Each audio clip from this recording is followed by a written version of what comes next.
Okay, thank you so much for joining me today. I heard that you were in the Coast Guard. I don't know if you would like to discuss your experiences there. Okay, start with me. Perfect. So you said you actually didn't have to be a very good swimmer when you were in the Coast Guard. No, I never had the occasion where it was really necessary. But you've been on boats a lot in your life. Yes, that's one reason I got in. My father was from the Eastern Shore of Maryland. I spent a lot of time on boats and on the Chesapeake and Bank River and so forth, and up on the West Coast too, Western Shore, I mean.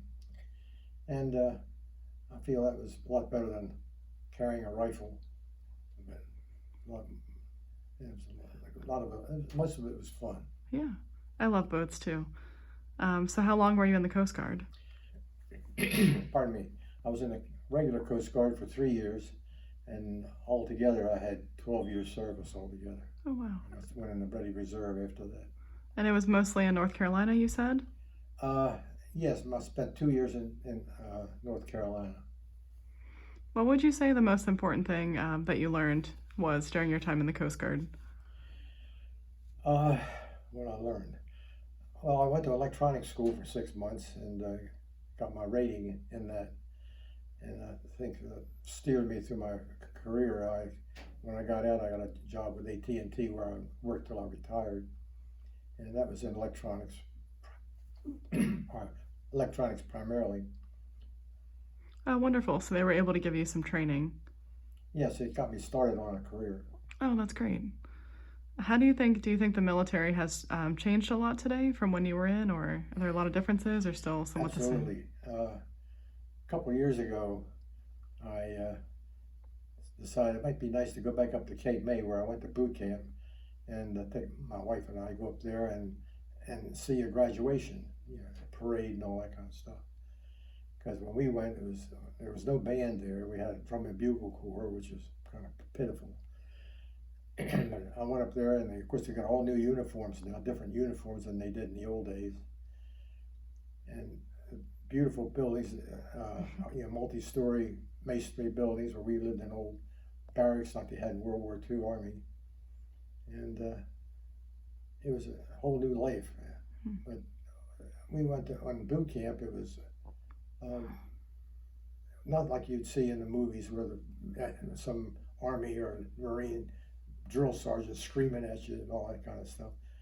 I can never remember anybody doing that kind of stuff. We got treated pretty well, and it was let's see, I was there for 9 weeks, I believe, and the whole time it was interesting. So yeah. Instead of we did march with rifles and so forth, which military has to do, but a good part of the time we were out in what they call Monomoy surf boats, which are big lifeboats that have 8 men rowing, and a coxswain steering and calling the orders. And they do that about every other day. We were doing that, and we'd do that for about an hour, because a lot of even on the ship I ultimately went on, the cutter, only 2 of the motorboats, either two of the boats only had motors. The rest of them were oared, still being powered by oars. I think that's changed by now, but this is back in 1952. Do you have any advice for anyone in the Coast Guard today? Be thankful you're there instead of in some of the other services. Like, I was very grateful that I was. Yeah. I think it was got good training, and it's a good camaraderie. It's a very small group. As I was saying before, our boot camp company that graduated only had 42 men in it, and that was typical. And as I was also saying, that the New York City Police Department has more members than the Coast Guard. At least it did at that time. I don't know how it is now. Well, this Memorial Day, I guess, do you have any message to any American military members or military families? One thing that always kind of griped me is that the people And they say, "Oh, you were in the Coast Guard. You don't want to get out over go in the water over your knees and all that kind of stuff." And they don't realize that, like in Vietnam, for example, we had 600 Coast Guard casualties. A lot of them were on those swift boats going up and down the Mekong River and so forth. And they get ambushed. So I mean, right now they got cutters in the Persian Gulf guarding the tankers that all are moving around, and it's a fact that when they have big storms going on, hurricanes and so forth, the Navy brings in their aircraft carriers and their cruisers and their big ships and ties them up in Norfolk, and then we get a call for a freighter and they go out. So we go out in a 250 foot or 300 foot cutter.